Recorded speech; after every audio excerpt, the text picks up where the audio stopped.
What healthy boundaries should I set when I'm dating? I'm Pastor GJ Barnes. Stay tuned because this episode is going to be powerful.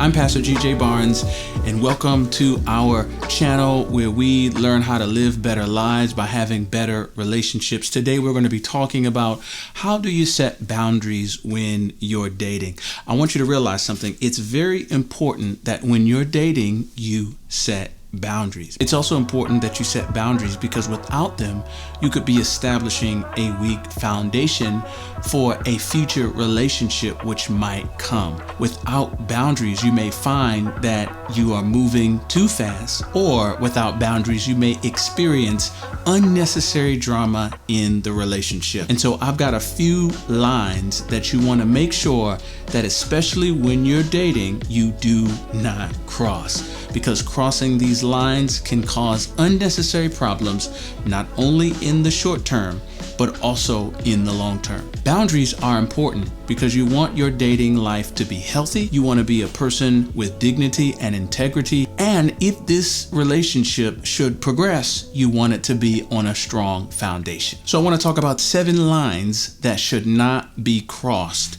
especially in the early stages of dating. One of the first lines that should not be crossed in the early stages of dating is rushing or not asking for permission. One of the things that you do not want to do, especially early in your dating experience, is moving too fast. Doing things where there is no established agreement that they should be done. It is important that although you may be excited about somebody and excited about the prospects and the future relationship, you have to make sure that you do not cross the line of rushing things. Here's a second line that should not be crossed in the early stages of dating, and that is taking on the other person's responsibilities. If somebody asks you to take on something that they should be responsible for, especially in the early stages of dating, this is a line that should not be crossed. For example, in the early stages of dating, it is not your responsibility to pick up their children. In the early stages of dating,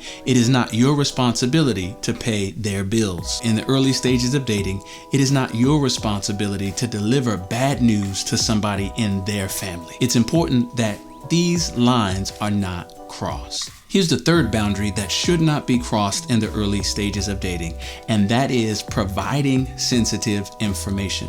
Although you're dating and although you are excited about the other person, you should not be providing them with your social security number, sensitive financial information, and information that is sensitive to your life. If somebody is asking you for these details, this is a boundary that should not be crossed. This is the early stage of dating. There's no reason for you to have to know all of my passwords on all of my accounts, all of my sensitive financial information, and my social security number. This is a boundary that I am not going to cross. The fourth line that should not be crossed in the early stages of dating is involving children in the relationship. I know you're excited, but at this point, you don't know where this relationship is going to go. You're still in what I call discovery mode.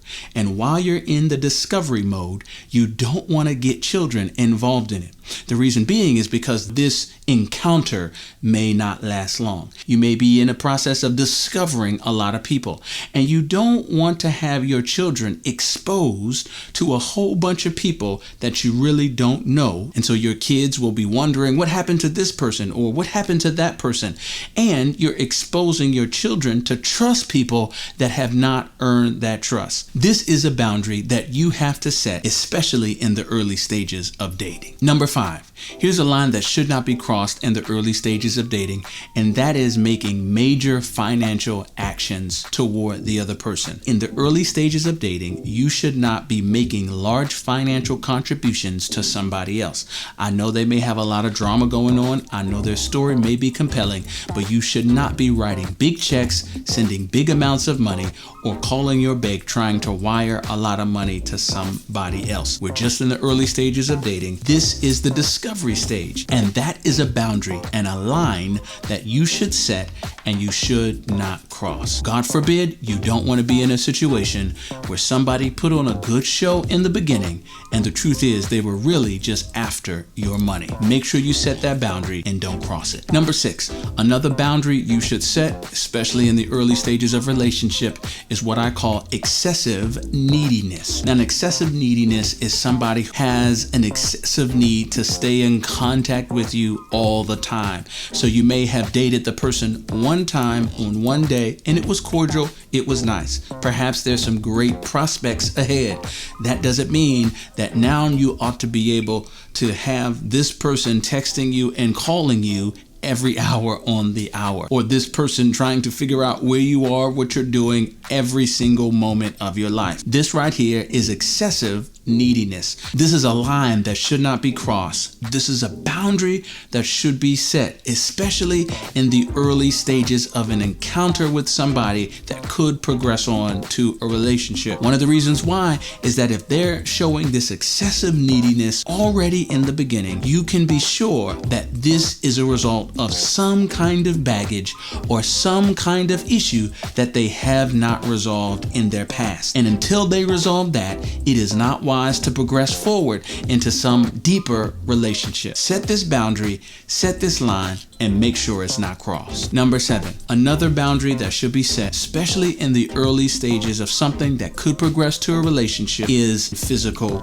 boundaries. It's all right to maybe touch somebody or be cordial, but you want to set physical boundaries because you do not want to cross a line. I'm a believer, of course, in the Bible that teaches us that we ought to not be sexually active before we're married. But even for those who may not be convinced of the Word of God, let me tell you why you don't want to rush into physical relationships. One is you do not want to establish a relationship on physical lust. A lot of people can be excited about physical attraction and physical interaction. You can build a whole entire relationship on lust, and a relationship built on lust won't last. Let me say that one more time. A relationship built on lust won't last. Maybe it's not a sexual relationship, but you want to set a boundary also about people who are being a little bit too touchy-feely. Sometimes in an initial encounter with somebody where you may be dating or in a discovery mode, they may be touching you a lot and it's uncomfortable. This is a boundary that you want to set because you do not want to be uncomfortable. Another line in physical boundaries that you do not want to cross is people sending you nude pictures. You may be in the initial stage of an encounter with somebody and they may be moving really quickly and start sending you pictures that, yes, are inappropriate, yes, are nudes. This is a boundary that you want to set. If the only way we can interact with each other is by nude pictures, then I can tell you right now, we're not setting up a good, strong foundation for a lasting relationship in the future. A relationship that's not built on trust and values that will stand the test of time is a relationship that's waiting to fail. Here's a couple of tips about the boundaries that you set. Number 1, you want to make sure that you know before you go. In other words, have your boundaries preset. Make sure you're clear about what your boundaries are. Another tip regarding your boundaries is that you want to make sure before you have an encounter with somebody that you decide what are the consequences for breaking the boundary will be. Make sure you pre-decide this and have a clear understanding so that if somebody does go beyond those boundaries or cross the line, you won't have to think about what the consequences will be every single time. Another tip regarding your boundaries is that you want to communicate those boundaries as appropriate. Now, there are some things perhaps that people should get, but there are some times where people may not know. And if it's appropriate, you want to make sure you communicate that to the individual you're dating. And the final tip is make sure you stick to what you say. If you set a boundary, stick to it. If you create a line, make sure it's not crossed, because you don't want to get into the position of setting boundaries, setting lines continuing to have those crossed, and you continue to just keep moving on. Your boundaries will continue to be crossed, lines will continue to be pushed back, and I can tell you that's not a healthy foundation for a strong and lasting relationship. I pray and hope that this here message was productive for you. I pray you got something out of it. If you did, I'm encouraging you right now, make sure you like, share, and subscribe, because we're going to be releasing new content every single week that will help you not only live a better life, but have a better relationship. I'm Pastor GJ Barnes. I'll see you next time.